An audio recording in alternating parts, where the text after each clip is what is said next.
घन जीवामृत बनाने की पद्धति है कि एक हम बेड बना लेते हैं देसी गाय के गोबर का और जीवामृत बनाते हैं। वो जीवामृत उस गोबर में जगह जगह जिग जग छेद कर करके उसमें डाल देते हैं।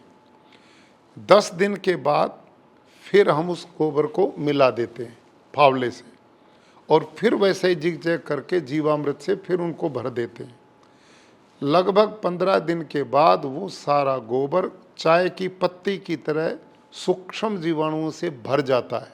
इसको हम घन जीवामृत बोलते हैं। और घन जीवामृत का काम है जैसे डीएपी गोबर खाद खेत में डाला जाता वही काम ये घन जीवामृत खेत में करता है।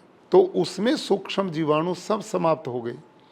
इसलिए हमें कम से कम 1-1.5 टन उसमें हम 1 एकड़ में घन जीवामृत डालते हैं और उसके बाद उसकी बुआई करते हैं, सोइंग करते हैं, बीज बोते हैं।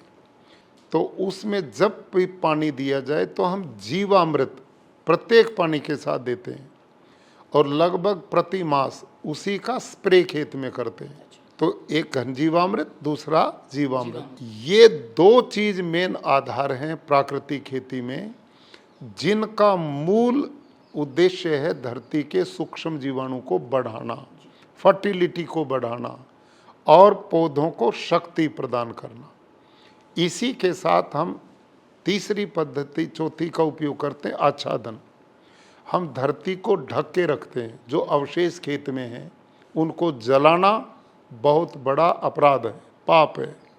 वो अवशेष जो हैं जब हम ढक देते हैं धरती को, एक तो जोशी जी जब धरती का तापमान 35 डिग्री से ज़्यादा होता है तो धरती का सारा ऑर्गेनिक कार्बन उड़ के आकाश में चला जाता तो ग्लोबल वार्मिंग को जन्म देता, पर्यावरण को खराब करता है।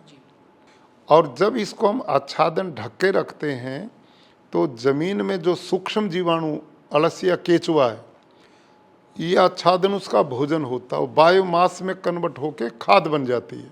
और इसका 5वां आधार है एक ही समय पर अनेक फसलों को बोना, बहु फसलों का बोना।